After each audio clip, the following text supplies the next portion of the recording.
ஆறாவது அணுவாகம். அசன்னேவ சபவதி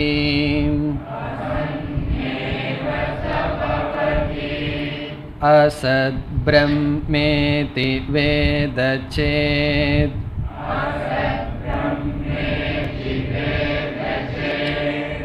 அஸ்தி பிரம்மேதி சேத்வேத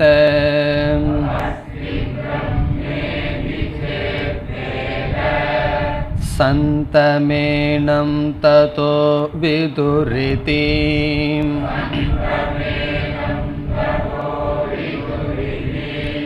தஸ்யைஷ ஏவ ஷரீர ஆத்மா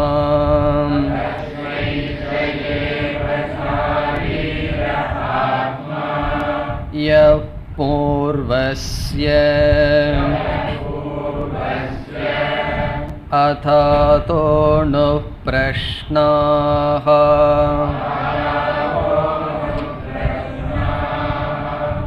உத வித்வானமும் லோகம் ப்ரேத்ய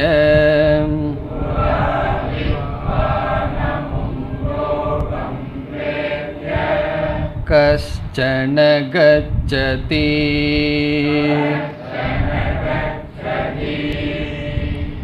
ஆஹோ வித்வானமும் லோகம் ப்ரேத்ய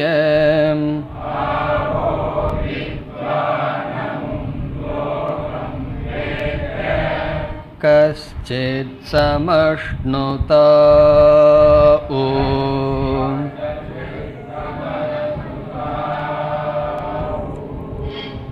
சோகாமயத பகுஸ்யாம் பிரஜா ஏயேதி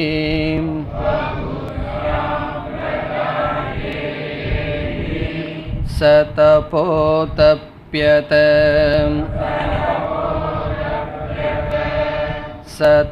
சதபஸ்தப்த்வா இதகம் சர்வமஸ்ருஜத.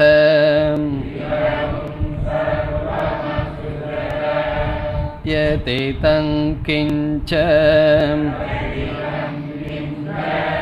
தத் ஸ்ருஷ்ட்வா ததேவானுப்ராவிஷதே.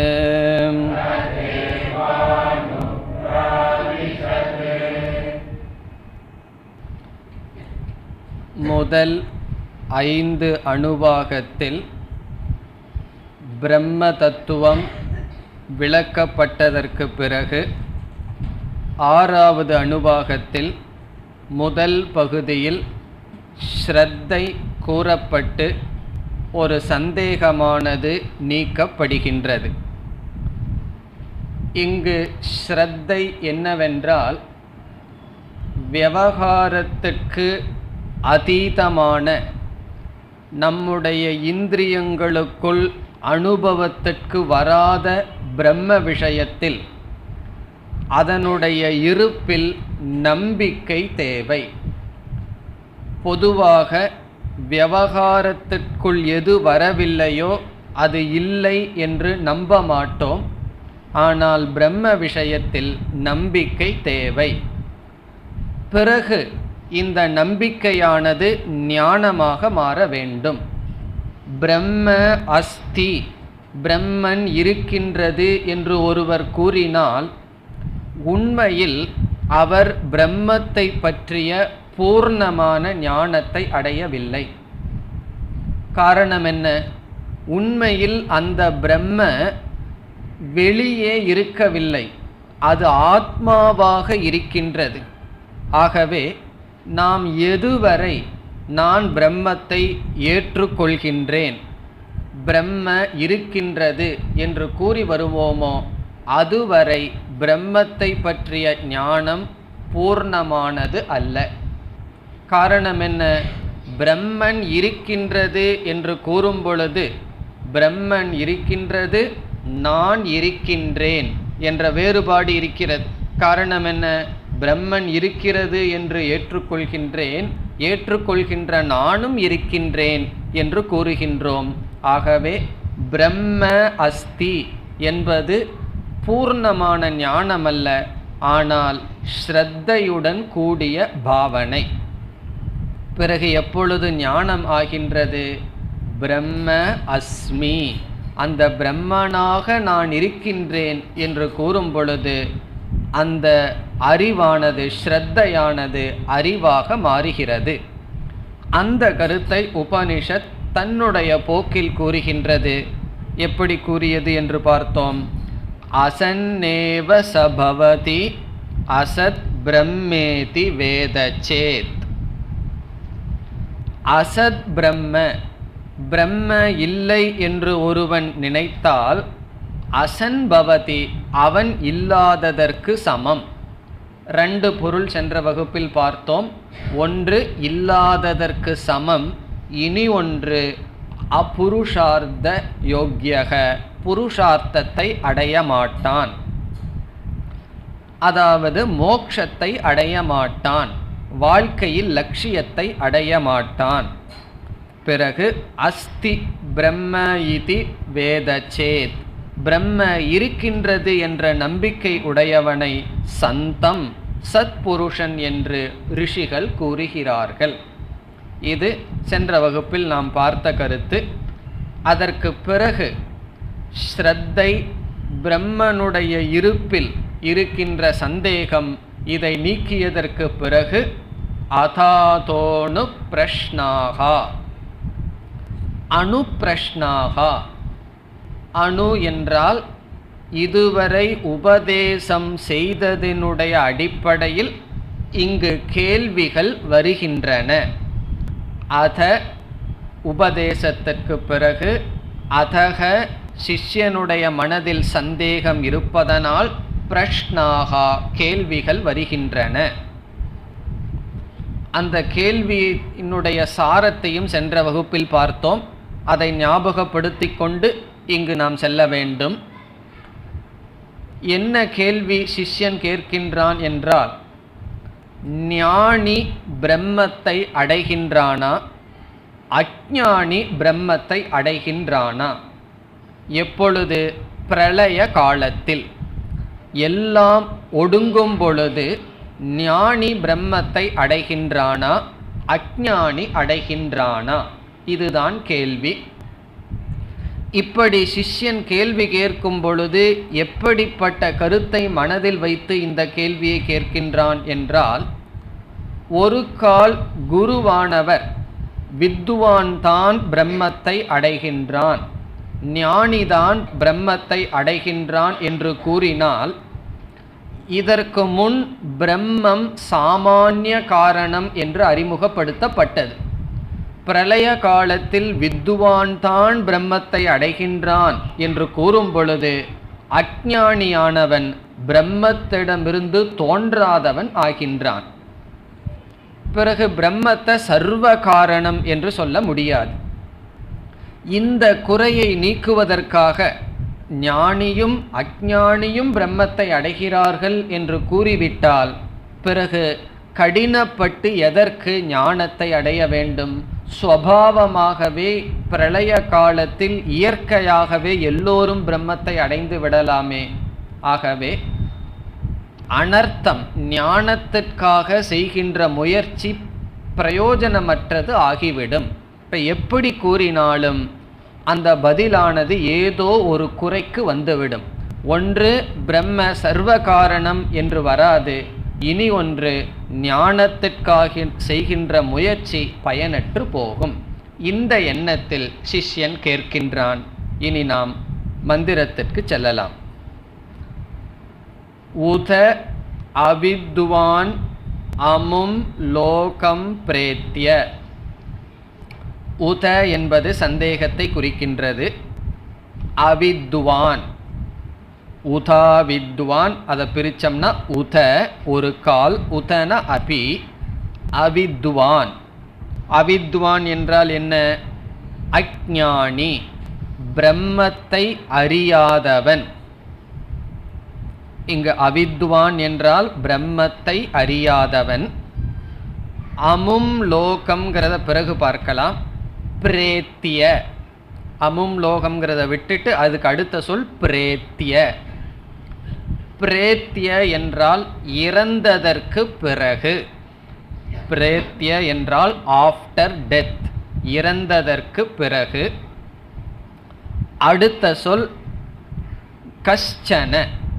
கஷ்சனங்கிற சொல்ல அவித்வான் அப்படிங்கிறதோட சேர்த்திக்கணும். கஷ்சன அவித்வான், ஏதோ ஒரு அஞ்ஞானி. இந்த அஞ்ஞானி இல்ல, பொதுவாக கஷ்சன ஓர் அஞ்ஞானி. கச்சதி, கச்சதி என்றால் அடைகின்றானா. கச்சதி அடைகின்றானா.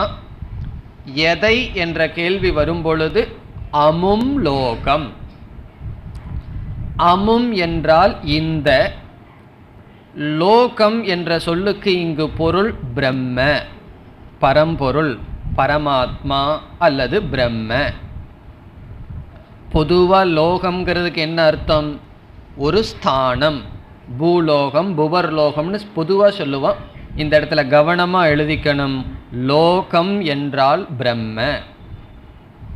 இப்போ அமும் லோகம் என்றால் இந்த பிரம்மத்தை அடைவானா. யார்? அவித்வான். அவித்வான் இந்த பிரம்மத்தை அல்லது அந்த பிரம்மத்தை அடைவானா. எப்பொழுது? பிரேத்திய, இறந்ததற்கு பிறகு. எதற்கு பிரம்மத்திற்கு லோகம் என்ற பெயர் என்றால், லோக்கியதே அனேன சைத்தன்யேன இதி லோகம் பிரம்ம. எதனால், எந்த சைத்தன்யத்தினால் அனைத்தும் பார்க்கப்படுகிறதோ அது லோகம். அப்படி ஒரு அர்த்தமும் இருக்கு. லோகம்ங்கிற சொல்லுக்கு ரெண்டு அர்த்தம். எது பார்க்கப்படுகிறதோ அது லோகம். லோக்கியதே இதி லோகம். எது பார்க்கப்படுவதோ அது லோகம். இனி ஒரு பொருள், எதனால் பார்க்கப்பட முடியுமோ அது லோகம். எதனால் பார்க்கின்றோம்? நம்ம கண்ணுன்னு சொல்லலாம், மனம்னு சொல்லலாம். அவைகளெல்லாம் ஜடம். சைத்தன்யத்தினாலதான் உடை நாம் பார்க்கின்றோம், ஞானத்தை அடைகின்றோம். ஆகவே இங்கு லோகம்ங்கிற சொல்லுக்கு எதனால், எந்த சைத்தன்யத்தினால் அனைத்தும் அறியப்படுகிறதோ அது பிரம்ம, சைத்தன்ய ரூபமான பிரம்ம. அமும் அந்த பிரம்மத்தை அடைகின்றானா. கச்சதி அப்படின்னு இருக்கு. பக்கத்தில் 3 என்று ஒரு சொல்லு போட்டிருக்கும். அதனுடைய அர்த்தம் கச்சதி என்பதை 3 மாத்திரையில் உச்சரிக்க வேண்டும். ஒரு மாத்திரை அப்படிங்கிறது ஒரு நொடி. 2 மாத்திரை, ஒரு மாத்திரையை குரில்னு சொல்லுவோம், 2 மாத்திரையை நெடில்னு சொல்லுவோம். சமஸ்கிருதத்தில் இனி ஒன்று இருக்கு, புளுதம் என்று சொல்லப்படும். 2 மாத்திரைக்கு மேல். அதனால தான் கச்சதி என்று தீர்க்கத்தை விட அதிகமாக சொல்ல வேண்டும். அதுதான் 3 என்ற எண் போட்டிருக்கும். 3 மாத்திரை. இப்போ கச்சதி என்பது கச்சதி என்று ஆகி இருக்கின்றது. இந்த 3 மாத்திரை எதை குறிக்கிறது என்றால் சந்தேகத்தை குறிக்கின்றது. நம்ம யாரிடமாவது ஒன்று கேட்குறோம் அப்படின்னா சந்தேகம் இருந்ததுன்னு என்ன செய்வாங்க தெரியுமோ? அப்படியே இழுப்பார்கள். அப்படியா அப்படின்னு இழுப்பார்கள். அது எதை காட்டுது? அது இழுக்கிறது எதை காட்டுதுன்னா சந்தேகத்தை காட்டுகின்றது. தெரியலையே அப்படின்னு சொல்லுவோம். அப்போ அது என்னன்னா சந்தேகத்தை காட்டுகின்றது. கச்சதி, அவன் செல்கின்றானா. யார்? அஞ்ஞானி. இனி அடுத்தது ஆகோ. ஆகோ என்றால் அல்லது. வித்வான். வித்வான் என்றால் ஞானி. பொதுவாக வித்வான்னா அறிவாளி. இங்கு பிரம்மத்தை அறிந்தவன் என்று பொருள். அவர் ஒரு வித்வான்னு சொன்னால் உடனே நம்ம பிரம்ம ஞானின்னு எடுத்துக்கூடாது. இந்த இடத்துல வித்வான்னா பிரம்ம ஞானி. அமும் லோகம். இங்கேயும் அமும் லோகம் என்றால் பிரம்ம, பரம்பொருள், பரமாத்மா. பிரேத்திய, இறந்ததற்கு பிறகு. கஷ்சித், யாராவது ஒருவன், கஷ்சித் கஷ்சன ஒரே பொருள்தான், யாராவது ஒரு வித்வான். இப்போ கஷ்சித் என்றால் ஒரு, வித்வான் யாரோ ஒருவன், சமஷ்ணுதா ஊ அப்படி இருக்கு. சந்தி ரூல் படி பிரிச்சோம்னா சமஷ்ணுதே. அந்த சமஷ்ணுதே என்பது சமஷ்ணுதா ஊ என்று இருக்கின்றது. இப்போ சமஷ்ணுதே என்றால் அடைகின்றானா, கச்சதி அதே அர்த்தம்தான். சமஷ்ணுதே என்றால் அடைகின்றானா. ஊ அப்படிங்கிற சொல்லையும் இதற்கு முன்னாடி ஒரு தாங்கிற சொல்லையும் எடுத்து உத ஆகோ என்று நாம் பொருத்தி கொள்ள வேண்டும். அதெல்லாம் கிராமர் பாயிண்ட். ஊங்கிறது சந்தேகத்தை குறிக்கின்றது. அங்கேயும் ஒரு 3 இருக்கின்றது, அதுவும் மாத்திரையை குறிக்கின்றது. மாத்திரைன்னா என்ன ஞாபகம் இருக்கோ? எலிமெண்ட்ரி ஸ்கூலில் படித்தது. மாத்திரைனா கால அளவு. கால அளவை நம்ம தமிழில் மாத்திரை என்று சொல்வோம். ஹ்ரஸ்வக தீர்க்ககன்னு சமஸ்கிருதத்தில் சொல்லப்படும். ஷார்ட் லாங் அப்படின்னு இங்கிலீஷில் சொல்லுவோம். குரில் நெடில்னு சொல்லுவோம். இது நெடிலுக்கும் அடுத்தது 3 மாத்திரை. இதுவும் சந்தேகத்தை குறிக்கின்றது. வித்துவான் யாராவது வித்துவான் ஒருவன் பிரம்மத்தை இறந்ததற்கு பிறகு அடைகின்றானா. இந்த கேள்விகளை பார்த்தால் முதலில் அணு பிரஷ்னாகா என்று புளூரல் இருக்கின்றது, பன்மையில் இருக்கின்றது. பிரஷ்னக அப்படின்னு சொன்னால் சிங்குலர், ஒருமை. பிரஷ்னௌ என்றால் இருமை, பிரஷ்னாகா என்றால் பன்மை. பன்மைன்னு என்ன? 2க்கு மேல், 1க்கு மேல். இங்கு 2க்கும் மேல் அர்த்தம். ஏன்னா சமஸ்கிருதத்தில் ஒருமை பன்மைன்னு இல்லாமல் ஒருமை இருமை பன்மை அப்படின்னு இருக்கு. ஆனால் இங்கே கேள்விகளை பார்த்தா 2 கேள்வி தான் நமக்கு தெரிகின்றது. பிரஷ்னாகா என்று பன்மை இருக்கின்றது. பன்மை என்றால் 2க்கு மேல் கேள்வி இருக்கின்றது என்று அறிமுகப்படுத்தப்பட்டு மேலோட்டமாக பார்த்தால் 2 கேள்வி தான் நமக்கு கண்ணுக்கு தெரிகின்றது. என்ன 2 கேள்வி? அஞ்ஞானி பிரம்மத்தை அடைகின்றானா, ஞானி பிரம்மத்தை அடைகின்றானா. இப்போ நம்ம எப்படியாவது 2 கேள்விக்கு மேலே ஒரு கேள்வியை சொல்லணும். அதை எப்படி சொல்வதுன்னா 2 விதத்தில் சொல்லலாம். முதல் விதம், ஏற்கனவே ஒரு கேள்வியை நாம் இங்கு சேர்த்தி கொள்ள வேண்டும். என்ன கேள்வி? இதற்கு முன் பிரம்மன் இருக்கின்றதா இல்லையா என்ற சந்தேகம் எடுக்கப்பட்டது. அதையும் நாம் இங்கு சேர்த்தி கொண்டால் நமக்கு 3 கேள்விகள் வந்துவிடும். இப்போ முதல் கேள்வி என்ன? பிரம்ம அஸ்திவா, பிரம்மன் இருக்கின்றதா என்பது முதல் கேள்வி. இரண்டாவது கேள்வி, பிரம்ம இருக்குன்னா தானே அந்த பிரம்மத்தை அடைகிறதா இல்லையாங்கிற அடுத்த கேள்வியே. அந்த பிரம்மத்தை ஞானி அடைகின்றானா? இரண்டாவது கேள்வி. மூன்றாவது கேள்வி, அஞ்ஞானி அந்த பிரம்மத்தை அடைகின்றானா? இப்போ நமக்கு 3 கேள்வி இருக்கு. இனி 3 கேள்விக்கு பதிலை நாம் இனி பார்க்க வேண்டும். இப்போ முதல் கேள்வி, பிரம்ம அஸ்திவா. அஸ்திவா என்றால் இருக்கின்றதா? எப்படி பிரம்மம் இருக்கின்றது என்று சொல்ல முடியும்? இரண்டாவது, வித்வான் பிரம்மத்தை அடைகின்றானா? மூன்றாவது, அவித்வான் பிரம்மத்தை அடைகின்றானா? இங்கு அவித்வான் வித்வான் என்று வந்தது. அப்படி நாம் ஒரு கேள்வியை சேர்த்து கொள்ளவில்லை என்றால் வேறு விதத்தில் இதை எப்படி பன்மை பண்ணணும்னு சொன்னால், வித்வான் அடைகின்றானா ஒரு கேள்வி, அடையவில்லையா ரெண்டாவது கேள்வி.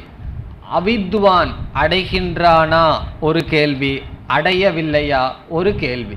இதெல்லாம் சங்கராச்சாரியாரே பண்ணுறார். ஏன்னா பிரஷ்னாகான்னு பன்மையில் சொல்லி இங்கே 2 கேள்வி இருக்கிறதுனால 2 விதத்தில் பொருள்படுத்தலாம் என்று கூறுகிறார். அப்போ 4 கேள்வி ஆயிரும். ஞானி அடைகிறானா அப்படிங்கிறது ஒரு கேள்வி, அடையவில்லையா என்பது இரண்டாவது கேள்வி. அஞ்ஞானி அடைகின்றானா ஒரு கேள்வி, அடையவில்லையா என்பது இரண்டாவது கேள்வி. ஆனால் அதை விட நம்ம முதல்ல பார்த்த 3 கேள்வி தான் பொருந்தி வர போகின்றது. காரணம் என்ன? இனிமேல் வருகின்ற உத்தரம் பதிலானது இந்த 3 கேள்விக்கு வர இருக்கின்றது. அதையவே நாம் ஸ்டாண்டர்டாக எடுத்துக்கலாம். முதல் கேள்வி என்ன? பிரம்ம இருக்கின்றதா? இரண்டாவது கேள்வி அவித்வான் பிரம்மத்தை அடைகின்றானா? மூன்றாவது கேள்வி வித்வான் பிரம்மத்தை அடைகின்றானா? இனிமேல் இதற்கு பிறகு வருகின்ற பகுதிகளில் பதில் வர இருக்கின்றது. சோ காமயத பகுஸ்யாம் பிரஜா ஏதி, இந்த பகுதியிலிருந்து நாம் பதிலை பார்க்க இருக்கின்றோம். 6வது அணுவாகத்திலும் 7வது அணுவாகத்திலும் முதல் நாம் ஒரு கேள்வியை சேர்த்து கொண்டோமே, அதற்கு பதில் வர இருக்கின்றது. பிறகு 8வது அணுவாகத்தில் கடைசி பகுதியில்தான் மீதி 2 கேள்விக்கு பதில் வர இருக்கின்றது. இப்போ 6வது அணுவாகத்தில் சோ காமயத என்பதில் ஆரம்பித்து இந்த அணுவாகம் முழுவதும் 7வது அணுவாகம் முழுவதும் நமக்கு நாம் இங்கு சேர்த்தி கொண்ட கேள்விக்கு பதில் வர இருக்கின்றது. நம்ம என்ன கேள்வியை சேர்த்தி கொண்டோம்? பிரம்ம அஸ்திவா, பிரம்மன் இருக்கின்றதா என்ற கேள்விக்கு பதில் இந்த அணுவாகம், இதற்கு அடுத்த அணுவாகம் 7வது அணுவாகம். இனி 8வது அணுவாகத்தினுடைய கடைசி பகுதியில் ஒரே ஒரு வார்த்தையில் குருவானவர் பதில் சொல்றார். எந்த கேள்விக்கு பதில் சொல்றார்? மீதி 2 கேள்விக்கும் பதில் சொல்றார். மீதி 2 கேள்வி என்ன? ஞானி அடைகின்றானா, அஞ்ஞானி அடைகின்றானா? அதற்கு பதில் சொல்றார். நம்ம இந்த அணுவாகத்தை முடிச்சு 8வது அணுவாகத்தில் போய் அங்கே பதிலை பார்க்குற வரைக்கும் பொறுமை இருக்குமோ? இருக்காது. அதனால் அதனுடைய பதிலை இங்கேயே இப்பொழுது பார்த்துவிட்டு பிறகு முதல் கேள்விக்கு பதிலை இந்த அணுவாகத்துடன் பார்க்கலாம். இப்போ 8வது அணுவாகத்தில் வித்வான் அவித்வான் அடைகிறானா இல்லையாங்கிற கேள்விக்கு பதில் வரப்போகுது. நம்ம நினச்சிட்ருக்கோம் குரு ரொம்ப சீரியஸாக பதில் சொல்ல போகிறாருன்னு சொல்லி, கண்டுக்கவே மாட்டேங்கிறார் இந்த கேள்வியை. நமக்கு தான் இந்த கேள்வி பெருசாக இருக்குது. அதனால் இந்த கேள்வியினுடைய பதிலை நாம் இப்பொழுது பார்க்கலாம். உண்மையிலேயே இந்த பதிலை எப்போ பார்க்கணும்? 8வது அணுவாக கடைசியில் பார்க்கணும். அப்படி பார்க்கலாம். என்ன ஆகும்னா கால இடைவெளியில் மறந்துடுவோம். 8வது அணுவாகத்துக்கு போய் பார்க்கும்போது கேள்வியை மறந்துடுவோம். அதனால் இப்போவே பதிலை பார்த்துடலாம். இந்த பதில் ரொம்ப கஷ்டமாக இருக்கிற மாதிரி தெரியும். எப்படி? சிஷ்யன்தான் கார்னர் பண்ணி வச்சிருக்கானே, நீங்கள் வித்வான் பிரம்மத்தை அடைவான்னு சொன்னால் அவித்வான் பிரம்மத்திடமிருந்து தோன்றவில்லைன்னு அர்த்தமாயிரும். அல்லது வித்வான் அவித்வான் அடையவில்லைன்னு சொன்னால் இந்த பிரச்சனை. வித்வான் தான் அடையவான், அவித்வானும் அடையவான் என்று சொன்னால் எதுக்கு கஷ்டப்பட்டு ஞானத்தை அடையணும்? ஆகவே என்ன பதில் சொன்னாலும் அது தவறாக வரும் என்று சிஷ்யன் நினைக்கின்றான். நான் ஒரு பெரிய கேள்வியை கேட்டு வச்சிருக்கேன், நீங்கள் என்ன பதில் சொன்னாலும் அது தப்பாக இருக்கும். அதுக்கு என்ன பதில்னா, உன்னுடைய கேள்வியே தப்பு. அதுதான் நம்முடைய பதில். சரியான கேள்விக்கு சரியான பதில் சொல்லலாம். ஒருத்தன் தப்பான கேள்வி கேட்குறான், தப்பான கேள்விக்கு நீங்கள் என்ன பதில் சொன்னாலும் தப்பாகும். அது எப்படி?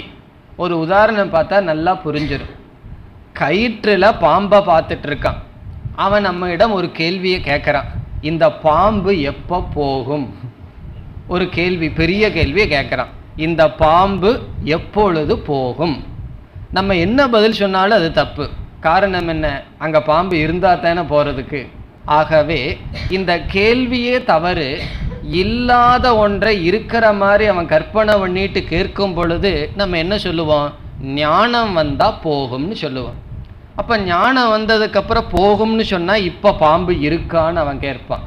இப்போ எப்படி வேண்டுமானாலும் அவன் திருப்பி கேட்கலாம். காரணம் என்ன? அந்த கேள்வியிலேயே தவறு இருக்கின்றது. இப்போ கேள்வியிலேயே தப்பு இருக்கும் பொழுது அந்த பதிலும் தப்பாகத்தான் இருக்கும், அல்லது அந்த பதில் மறைமுகமாக இருக்கும். தப்பாக இருக்குன்னு சொல்லலாம், அல்லது ரிலேட்டிவ் அப்படின்னு சொல்கிறது. அந்த பதில் நேரடியாக இருக்காது, மறைமுகமாக இருக்கும். எப்படி? இனி நம்ம உதாரணத்திலிருந்து பிரம்ம தத்துவத்துக்கு வரலாம். இப்போ சிஷ்யனுடைய கேள்வி என்ன? ஞானியோ அஞ்ஞானியோ பிரம்மத்தை அடைவானா என்பது கேள்வி. எப்பொழுதுனா இறந்ததற்கு பிறகு. உண்மையான பதில் என்ன? அவன் உயிரோடு இருக்கும் பொழுதும் இறந்ததற்கு பிறகும் அஞ்ஞானியாகட்டும் ஞானியாகட்டும் பிரம்மனாகவே இருக்கிறார்கள். பிரம்மன்கிறது ஒரு ஸ்தானமாக இருந்தால், ஒரு சொர்க்கலோகமோ பிரம்மலோகமா இருந்தா நீ இந்த கேள்வியை கேட்கலாம். இறந்ததற்கு பிறகு அங்க போவானா போக மாட்டானான்னு கேட்கலாம். ஆனால் ஞானியாகட்டும் அஞ்ஞானியாகட்டும் இறந்ததற்கு முன்னாகட்டும் இறந்ததற்கு பின்னாகட்டும் எப்படி இருக்கிறார்கள்?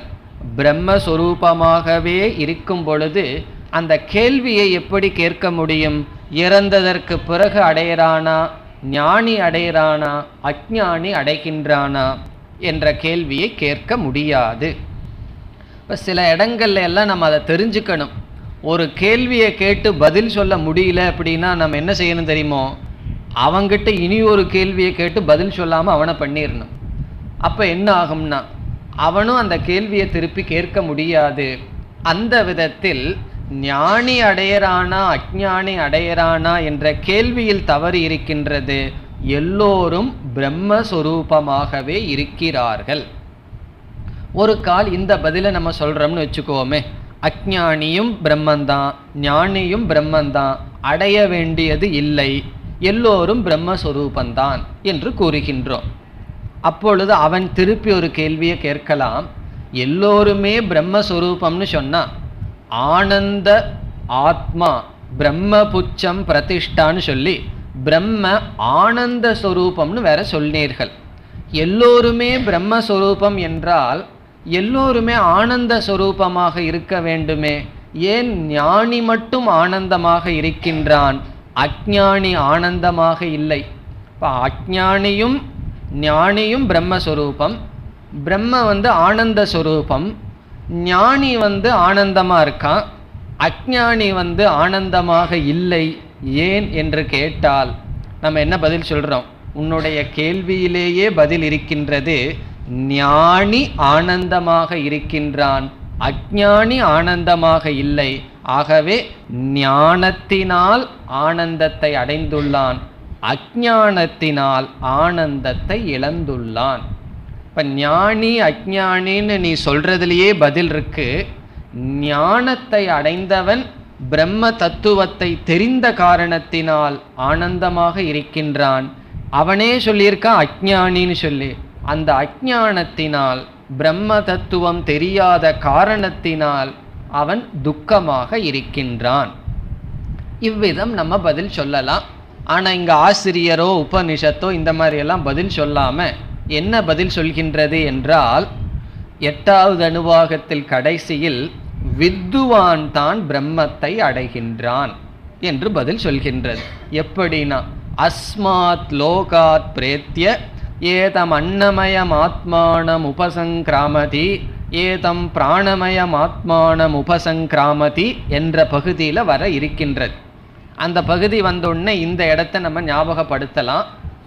அந்த இடத்தில் வித்துவான் எஸ்சாயம் புருஷே எஸ்சாவாதித்யேன்னு சொல்லி ஜீவ பிரம்ம ஐக்கியத்தை சொல்லி இந்த ஞானத்தை உடையவன் அன்னமயம் பிராணமய மனோமய விஞ்ஞானமய ஆனந்தமய கோஷத்தை கடந்து பிரம்மஸ்வரூபமாக இருக்கின்றான் என்று பதில் சொல்ல இருக்கின்றது. இப்போ ஆசிரியர் என்ன பதில் சொல்றார்? இந்த பஞ்ச கோஷத்தை வித்துவான் கடந்து பிரம்மத்தை அடைகின்றான். இதிலிருந்து நம்ம என்ன புரிஞ்சுக்கிறோம்? அஞ்ஞானியும் பிரம்மனா இருந்தாலும் பஞ்ச கோஷத்தில் அபிமானம் இருக்கின்ற காரணத்தினால் அஞ்ஞானத்தினால் பிரம்மத்திடமிருந்து விலகி இருக்கின்றான். இதுதான் பதில். இப்போ கேள்வியை பார்த்தா என்னமோ பெருசா தெரிஞ்சது. பதில் என்ன? வித்வானும் சரி அவித்வானும் சரி பிரம்மத்தை அடைய வேண்டியதில்லை, பிரம்மமாகவே இருக்கிறார்கள்.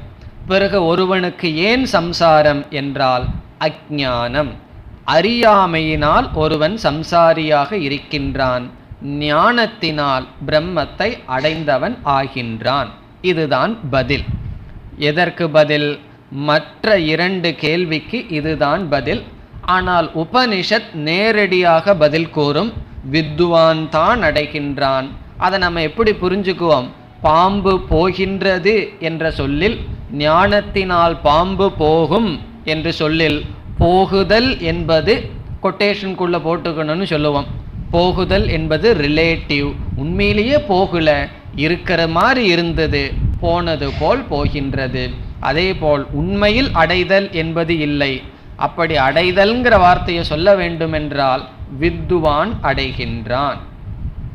இனி நாம் இல்லையா என்று நாமாக ஏற்று வைத்த முதல் கேள்வி. உண்மையில் சோ காமயத என்ற பகுதியில் ஆரம்பித்து, அது எங்க இருக்கு? சோ காமயத அடுத்த பகுதி, இந்த கேள்வியை முடிஞ்சு அடுத்த பகுதி, பிறகு இதற்கு அடுத்த பகுதி, அதாவது 7வது அணுவாகம். இந்த 2 அணுவாகத்தில் பிரம்ம தத்துவத்தை பற்றிய மேலும் சில விளக்கங்களை உபனிஷத் கூறுகின்றது. அவ்வளவுதான். உபனிஷத் பிரம்ம இருக்கு அப்படிங்கிறதுக்காக கூறல. பிரம்மத்தை பற்றிய இதுவரை கூறிய விளக்கத்திற்கு மேலான அடிஷ்னல் இன்ஃபர்மேஷன் சொல்லுவோம்.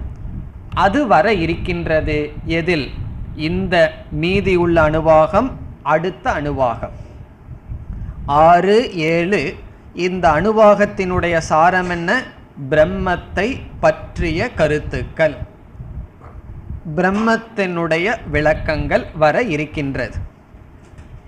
ஆனால் சங்கராச்சாரியர் என்ன செய்கின்றார்? இந்த சோ காமயத என்பதில் ஆரம்பித்து அடுத்த அணுவாகம் வரை வருகின்ற கருத்துக்களில் 7 காரணங்களை எடுத்துக்கொண்டு ஒவ்வொரு காரணமும் பிரம்ம அஸ்தி என்பதை விளக்குகிறது என்று நிரூபிக்கின்றார். இப்போ இப்படி இனிமேல் நம்முடைய டெவலப்மெண்ட் சோ காமயதல் ஆரம்பித்து அடுத்த அணுவாகம் வரை உள்ள பகுதியை நம்ம 7ஆ பிரிச்சிடுறோம். உண்மையிலேயே உபனிஷத் அப்படி பிரிக்கல, சங்கராச்சாரியார் அப்படி பிரித்து கொள்கின்றார். 7 பகுதியாக பிரித்து ஒவ்வொரு பகுதியும் ஒவ்வொரு காரணம், ஹேது. காரணம்னு சொன்னால் பிரம்மன் இருக்கின்றது என்பதற்கு காரணமாக எடுத்து கொள்கின்றார். அப்போ இனிமேல் இந்த 2 அணுவாகத்தை நம்ம எந்த கண்ணோட்டத்தில் பார்க்கணும்? ஒவ்வொரு பகுதி என்ன, அந்த பகுதியில் என்ன காரணம், என்னென்ன கருத்துக்கள் சொல்லப்பட்டுள்ளது, அவ்விதம் நாம் செல்ல வேண்டும். இப்போ இனிமேல் 7 காரணத்தை ஞாபகம் வைத்து கொள்ள வேண்டும். அந்த 7ஐயும் இப்போ சொல்கிறதுக்கு பதிலாக அந்தந்த இடத்துல ஒவ்வொன்றாக நாம் பார்க்கலாம். இந்த அணுவாகத்தில் 3 காரணம் வர இருக்கின்றது. அடுத்த அணுவாகத்தில் மீதி 4 காரணம் வரும். 7வது அணுவாகத்தில் 4 காரணம், இந்த அணுவாகத்தில் 3 காரணம். சோ காமயதல் ஆரம்பித்து இந்த அணுவாகம் முடிகிற வரைக்கும் உள்ள பகுதியை சங்கராச்சாரியார் 3ஆ பிரிக்கிறார். ஆனால் உபனிஷத்தில் பார்த்தோம்னா பிரிவு கிடையாது. அது அந்த ஃப்ளோ ஆஃப் டாபிக் உபனிஷத் பாட்டுக்கு சொல்லிட்டு போயிட்டுருக்கு. நம்ம பிரித்து 3 காரணங்கள் எடுத்துக்கொண்டு ஆகவே பிரம்ம அஸ்தி, பிரம்மன் இருக்கின்றதுன்னு சொல்கிறோம். இனி முதல் காரணம் என்ன? முதல் காரணம் எதுவரை என்று பார்க்க வேண்டும். சோ காமயதல் ஆரம்பிச்சு 2வது வரியில் எதி தங்கிஞ்ச அதுவரை. அதுக்கு அடுத்த சொல் தத் சிருஷ்டுவா ததேவானு பிரவிஷத்து, அதை விட்டுறணும். எதி தம் கிஞ்சங்கிற வரைக்கும் நீங்கள் பிராக்கெட் பண்ணி முதல் காரணம் அப்படின்னு புரிந்து கொள்ள வேண்டும். எதில் ஆரம்பிச்சு? சக அகாமயத்தில் ஆரம்பிச்சு அதில் ஒரு பிராக்கெட் ஆரம்பிச்சு எதி தங்கிஞ்ச கிடைச்சதோ. எதி தங்கிஞ்ச எங்கே இருக்குன்னு? சோ காமயத பகுஸ்யாம் பிரஜா ஏத சதபோ தப்யத சதபஸ்தப்த்வா இதகும் சர்வம் அசிருஜத எதி தங்கிஞ்ச, அதோட ஒரு பிராக்கெட். இந்த பகுதி முதல் காரணத்தை குறிக்கின்றது. இனி அடுத்தது தத் சிருஷ்டுவா ததேவானு பிராவிஷது. இந்த பகுதி இரண்டாவது காரணத்தை குறிக்கின்றது. இரண்டாவது காரணத்தை குறிக்கிறதுக்கு இரண்டே சொற்கள் தான். தத் சிருஷ்டுவா ததேவ அனுப்ராவிஷது, அது இரண்டாவது காரணத்தை குறிக்கின்றது. பிறகு ததனு பிரவிஷ்ய ஆரம்பிச்சு கடைசி வரைக்கும் மூன்றாவது காரணத்தை குறிக்கின்றது. ததப்பேஷ ஸ்லோகோ பவதிங்கிறதுக்கு முன்னாடி வரைக்கும் தத் சத்யமித்யா சக்ஷதே, அது வரைக்கும் மூன்றாவது காரணம். இனி நம்ம முதல் காரணம் என்ன, இரண்டாவது காரணம் என்ன என்று ஒவ்வொன்றாக பார்க்க வேண்டும். இப்பொழுது முதல் காரணத்திற்கு செல்லலாம். முதல் காரணம் எதிலிருந்து எது வரைக்கும் இருக்கு? சோகாமயதல் ஆரம்பிச்சு எதிதங் கிஞ்ச. ஆனால் உண்மையில் உபனிஷத்துக்குள்ள இவ்வளவு பிரிவு கிடையாது. உபனிஷத்து பிரம்மத்தை பற்றிய ஒரு கருத்தை அப்படியே ஒரு ஃப்ளோவாக போயிட்டுருக்கு. நம்ம என்ன பண்ணியிருக்கோம்? சங்கராச்சாரியார் என்ன பண்ணார்? பிரம்ம இருக்காங்கிற நம்ம ஏற்படுத்திய கேள்விக்கு இவைகளெல்லாம் பதிலாக இருக்குன்னு புரிஞ்சுக்கிறார். இப்போ ரெண்டு ஆங்கிளில் இந்த பகுதியை பார்க்கணும். ஒன்று பிரம்மத்தை பற்றி என்ன கருத்து சொல்லுது, பிறகு அது எப்படி பிரம்மத்தினுடைய இருப்புக்கு காரணமாகிறது என்று பார்க்க வேண்டும். இனி முதல் காரணம் ஜெகத் காரணத்துவாத் பிரம்ம அஸ்தி. ஜெகத் காரணத்துவாத் பிரம்ம அஸ்தி. இது சான்ஸ்கிரிட்ல. தமிழ்ல சொல்லணும்னா ஜெகத்துக்கு காரணமாக இருப்பதனால் பிரம்மன் இருக்கின்றது. இதுதான் முதல் ஹேது, முதல் காரணம். ஜெகத் காரணத்துவாத் என்றால் இந்த ஜெகத்திற்கு காரணமாக இருக்கின்ற காரணத்தினால் பிரம்மன் இருக்கின்றது என்று ஏற்றுக்கொள்ள வேண்டும். ஏற்கனவே பிரம்ம காரணம் என்று அறிமுகப்படுத்தப்பட்டது. ஆகாசம் வந்தது, வாயு வந்தது என்றெல்லாம் சொல்லப்பட்டது. அங்கு உபாதான காரணம் குறிப்பாக பேசப்பட்டது. இங்கு நிமித்த காரணம் பேசப்படுகின்றது. அங்கே நிமித்த காரணம் சொல்லாமல் இருந்தது. இந்த இடத்தில் நிமித்த காரணம் பேசப்படுகின்றது குறிப்பாக. அப்பொழுது முதல் காரணம் என்ன பார்த்தோம்? ஜெகத்துக்கு காரணமாக இருக்கின்ற காரணத்தினால் பிரம்மம் இருக்கின்றதுன்னு ஏற்றுக்கொள்ள வேண்டும்னு பார்த்தோம். அப்போ இங்கே காரணம்னு சொல்லும் பொழுது நம்ம எப்படி புரிஞ்சுக்கணும்? ஜெகத்துக்கு நிமித்த காரணமாக இருக்கின்ற காரணத்தினால் பிரம்மன் இருக்கின்றது. இப்போ பிரம்மனுடைய அஸ்தித்வம், பிரம்மன் இருக்கின்றது என்பதற்கு என்ன காரணம்? முதல் காரணம் நிமித்த காரணம். இப்போ இங்கே நிமித்த காரணம் சொல்லப்படுகின்றது. எப்படி? நாம் பானையை பார்க்கின்றோம். பானையை பார்த்தவுடன் இந்த பானைக்கு காரணம் இருந்துதான் ஆக வேண்டும் என்ற ஞானத்துக்கு வரலாம். அல்லது நம்மையெல்லாம் நம்ம பார்க்கிறோம். நம்மை நாம் பார்த்ததிலிருந்து நமக்கு காரணமான தாய் தந்தை இருந்தாக வேண்டும் என்ற ஞானத்தை அடைகின்றோம். நம்முடைய தாத்தாவோட தாத்தா இருந்தாரா இல்லையா ஞானம் என்று கேட்டால் என்ன சொல்லுவோம்? இருந்தார். உடனே பார்த்தையான்னு கேட்டால் என்ன சொல்லுவோம்? அவர் இல்லை அப்படின்னா ஒவ்வொன்றா சொல்லிட்டு வரணும். அவங்கெல்லாம் இல்லை, என்னுடைய தந்தை இல்லை, நானும் இல்லை.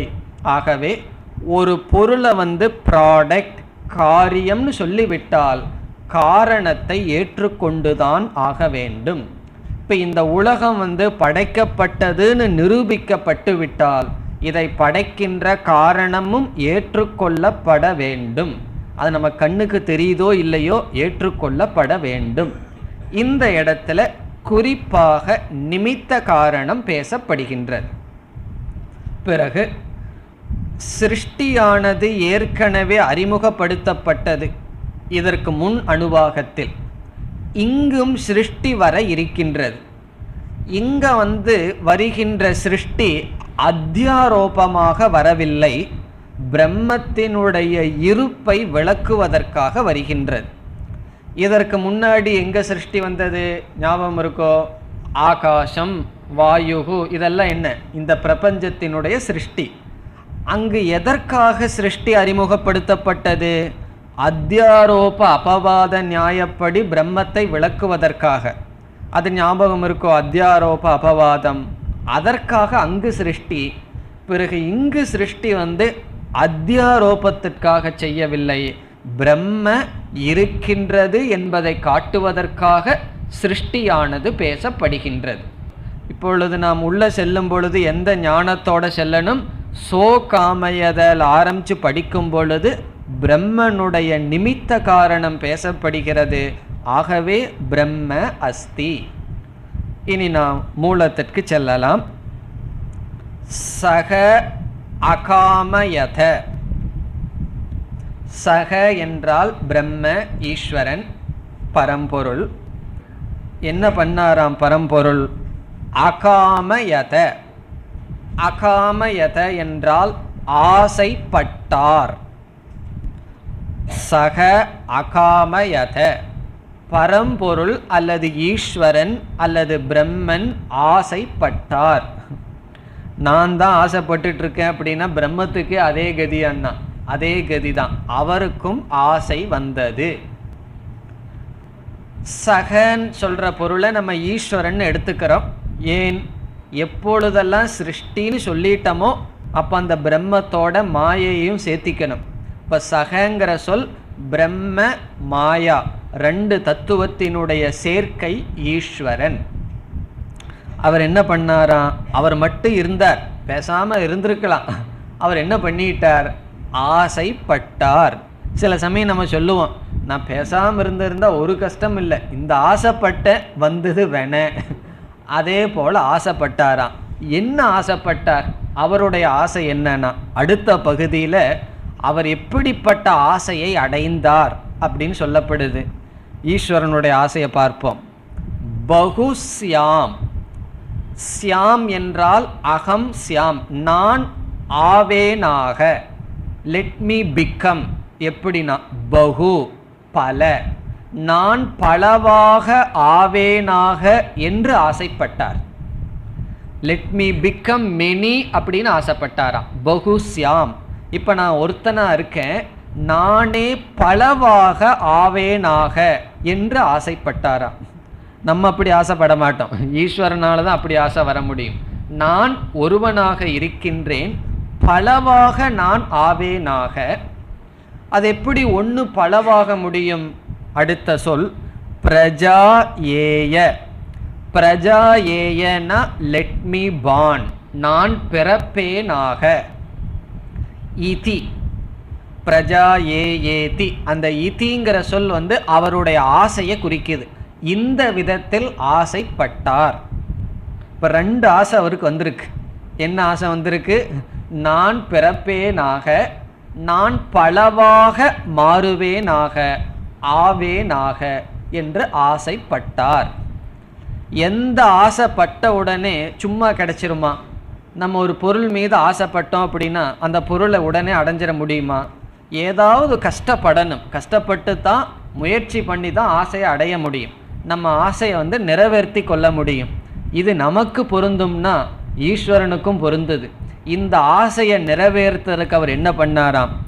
சக தபோ தப்பியத, பெரிய தபம் செய்தார். சக அவர் தபக அதப்பியத, தபத்தை மேற்கொண்டார். சக என்றால் அவர், தபக தபத்தை செய்தார், அதப்பியத என்றால் செய்தார். முதல்ல என்ன பண்ணார் அந்த ஈஸ்வரன்? ஆசை வந்துடுது அவருடைய மனசுல. என்ன ஆசை வந்துடுது? நான் பிறப்பேனாகன்னு ஆசை வந்தது. பிறகு நான் பலவாக ஆவேனாக அப்படின்னு ஆசைப்பட்டார். பிறகு தபம் செய்தார். அடுத்த வரி என்ன? சக தபக தப்துவா, அவர் தபத்தை செய்து. தபோ தப்பியதன அவர் தபம் செய்தார். அந்த தபத்தினுடைய விளைவென்னவா? சக தபக தப்துவா, அவர் தபத்தை செய்து. இதம் சர்வம் அஸ்ருஜத, இதம் இந்த, சர்வம் அனைத்தையும், அசிருஜத படைத்தார். இதம்னா நம்ம கண்ணுக்கு முன்னாடி சர்வம் எல்லாவற்றையும், அசிருஜத என்றால் படைத்தார். இப்ப நமக்கு சந்தேகம் வரலாம், எல்லாவற்றையும் படைச்சாரா இல்ல அவர் படைக்காதது ஏதாவது இருக்கா, அவர் படைக்காம வேற யாராவது படைச்சது ஏதாவது இருக்கான்னு சந்தேகம் வந்தா அடுத்த பகுதியில் எதிதம் கிஞ்ச, எதிதம் கிஞ்சன எல்லாமே, எதிதம் கிஞ்சன வாட் எவர் இட் இஸ் எல்லாமே, அது சர்வம்ங்கிறதுக்கு விளக்கம். சர்வம்னா எல்லாம், எல்லாம்னா எல்லாம், எதிதம்னா வாட் எவர் கிஞ்ச இவைகள் அனைத்தும். எதிதம் கிஞ்சங்கிறதுக்கு புதிதான அர்த்தம் அல்ல, எவ்ரிதிங் வித்தவுட் எக்ஸப்ஷன், விதிவிலக்கு இல்லாமல் அனைத்தையும் படைத்தார். இது உபனிஷத் சொல்லுது. இதிலிருந்து சங்கராச்சாரியார் எடுத்துக்கிற காரணம் என்ன? பிரம்ம நிமித்த காரணமாக இருப்பதனால் பிரம்மன் இருக்கின்றதுன்னு எடுத்துக்கிறார். இனி நம்ம ஒவ்வொரு சொல்லுக்கும் விளக்கம் பார்க்கணும். ஆசைப்படுறதுனா என்ன, பலவாகிறதுனா என்ன, தபம் பண்றதுனா என்ன, படைக்கிறதுனா என்ன, ஒவ்வொரு சொல்ல எடுத்துக்கலாம். இங்கு அகாமயத என்பதனுடைய பொருள் என்ன? இதிலிருந்து முதலில் நமக்கு கிடைக்கின்ற கருத்து, சேதன தத்துவம் தான் ஆசைப்பட முடியும். இந்த டேபிளோ மைக்கோ ஆசைப்பட முடியுமா? இப்போ ஆசைப்படுவது என்பதிலிருந்து சேதன தத்துவம், கான்சியஸ் பிரின்சிபிள், இதிலிருந்து நமக்கு என்ன கிடைக்கின்றது? சேதன தத்துவம் தான் என்னைக்குமே நிமித்த காரணம். இதெல்லாம் நம்ம படித்தது தான். களிமண்ணிலிருந்து பானையை செய்யறான். அந்த களிமண் என்ன காரணம்? உபாதான காரணம். அதை செய்கின்றானே, களிமண்ணிலிருந்து பானையை கொண்டு வர்றானே, அவன் நிமித்த காரணம். அவனும் களிமண்ணை போல ஜடமா இருந்தா எப்படி செய்ய முடியும்? இப்போ அவன் எப்படிப்பட்டவனா இருக்கணும்? அறிவை உடையவனாக இருக்கணும், சேதன தத்துவமாக இருக்க வேண்டும். எப்பொழுதுமே நிமித்த காரணம் சேதனம். நிமித்த காரணம்னா உண்டாக்குவதற்கு நிமித்தமாக இருக்கின்ற காரணம் அறிவு சொரூபமானவன். இப்போ இங்க அகாமயத என்பதிலிருந்து சேதன காரணம் என்பது நமக்கு கிடைக்கின்றது. சேதன காரணமெல்லாம் நிமித்த காரணம். இந்த உலகத்திற்கு நிமித்த காரணமாக பிரம்மன் இருப்பதனால், இருந்தாக வேண்டும் என்பதனால் பிரம்ம அஸ்தி. பிறகு காமயதங்கிறனுடைய அர்த்தம் என்ன? ஆசைப்பட்டார்ங்கிறனுடைய அர்த்தம் என்ன? உண்மையிலேயே பிரம்மத்துக்கு ஆசை வந்ததா அல்லது ஈஸ்வரனுக்கு ஆசை வந்ததா என்ற கேள்வியை நாம் கேட்டால், பிருகதாரண்யக உபனிஷத்துல சம்சார தர்ஷனத்தை காட்டுறதுக்காக ஏகாக்கி ந ரமதே அப்படின்னு எல்லாம் சொல்லியிருக்கு. அந்த ஈஸ்வரன் தனியா இருந்து சந்தோஷம் அடையலையாம், யாரோ கூட யாராவது இருக்கட்டும்னு எல்லாம் சொன்னாங்கன்னு சொல்லி வேற எதையாவது படைக்கணும்னு எல்லாம் சொல்லப்பட்டிருக்கு. அதெல்லாம் ஜீவனுடைய சம்சாரத்தை காட்டுறதுக்கு. ஈஸ்வரனுக்கு சம்சாரம் கிடையாது. ஆசை சம்சாரத்தினுடைய அறிகுறி. நம்ம மனசுல ஆசை வந்ததுன்னு சொன்னா அபூர்ணமான மனதிலிருந்து, குறையிலிருந்து தான் வரும், அந்த குறைவிலிருந்து தான் வரும். ஆனால் சில சமயங்களில் நமக்கே மன நிறைவிலிருந்து ஆசை வரும். எப்பாவது மனசு நிறைஞ்சிருந்ததுன்னு வச்சுக்குவோமே, அதிலிருந்து சிலது வரும். எப்படி தெரியுமோ? அந்த காலத்து சினிமாவில எல்லாம் பார்க்கலாம். ஒரு நல்ல நியூஸை போய் அரசர்கிட்ட சொன்னால் உடனே அரசர் என்ன பண்ணுவார் தெரியுமோ? உடனே ஒரு செயினை தூக்கி கொடுப்பார் சந்தோஷத்தில். ஏன்னா ஒரு குட் நியூஸ் வந்தாச்சு அப்படின்னு சொல்லி. அப்படி நமக்கு ஏதாவது ஒரு சந்தோஷம் வந்ததுன்னா அன்னதானம் பண்ணுறேன், கோயிலுக்கு போகிறேன், அதை போடுறேன்னு ஏதாவது நல்ல காரியம் பண்ணுவோம். அந்த ஆசை குறையிலிருந்து வரல. இப்போ சங்கராச்சாரியாருக்கு உபனிஷத் பாஷ்யம் எல்லாம் எழுதணும்னு ஆசை வராமல் இருந்திருந்தால் எழுதியிருக்க முடியுமா? அவர் என்ன மன துக்கத்திலேயோ அதெல்லாம் எழுதினார். ஆகவே ஆசை என்னைக்குமே துக்கத்திலிருந்து, குறையிலிருந்து வரணும்னு அவசியம் இல்லை. அது சம்சாரியினுடைய ஆசை. எப்படி? ஈஸ்வரனுடைய ஆசை சங்கல்பம் என்று சொல்வது.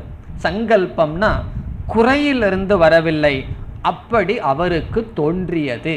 அதனால தான் ஞானியினுடைய ஆசைகள் எல்லாம் பகவானுடைய சங்கல்பம்னு சொல்லுவார்கள். இப்போ இங்கே அகாமயதங்கிறனுடைய பொருள் சங்கல்பம் கிருதவான், ஒரு எண்ணம் அவருக்கு தோன்றியது. ஆசைங்கிறத விட அப்படி ஒரு தாட், அப்படி ஒரு எண்ணம் தோன்றியது. என்ன எண்ணம் தோன்றியது? அதற்கு அடுத்தது இப்போ அகாமயதங்கிறது எப்படி பார்த்துட்டோம்? ஆசைப்பட்டார் என்பதனுடைய பொருள் ஒரு எண்ணம் அவருக்கு தோன்றியது. இப்போ ஈஸ்வரனுக்கு ஒரு சங்கல்பம் வந்துதான். நமக்கு எத்தனையோ சங்கல்பம் வருது, அது நடந்தாலும் நடக்காட்டி அது நம்ம ஒன்றும் செய்ய போறதில்லை. அப்படி அவருடைய குறையிலிருந்து வரவில்லை, அப்படி ஒரு எண்ணம் தோன்றியது. பிறகு என்ன செய்தார்? என்ன எண்ணம்?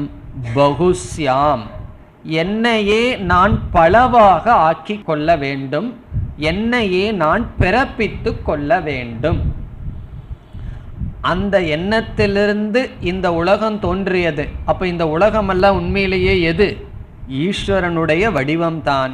தன்னையே தான் பிறப்பித்து கொள்ள வேண்டும்னு விரும்பினாராம். பகுஸ்யாம், நானே பலவாக ஆக வேண்டும்ங்கிற எண்ணம், சங்கல்பம். நானே பிறப்பேனாக என்கின்ற சங்கல்பம்.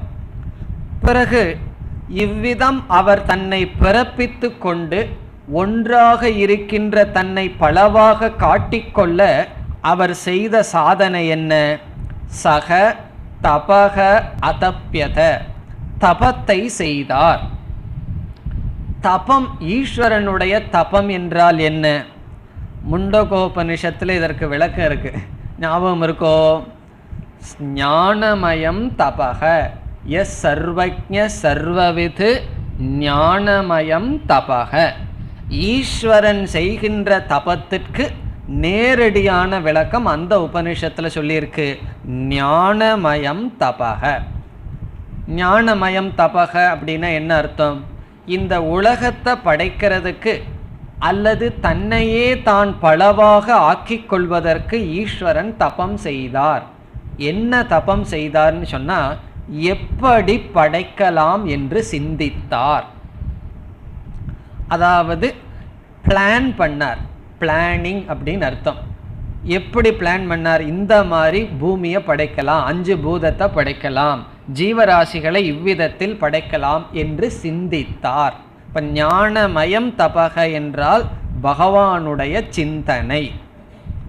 அவர் சிந்திக்கிறதுக்கு ஏது மனசுனா, ஈஸ்வரனுடைய மனம் மாயா, மாயை தான் பகவானுடைய மனசு.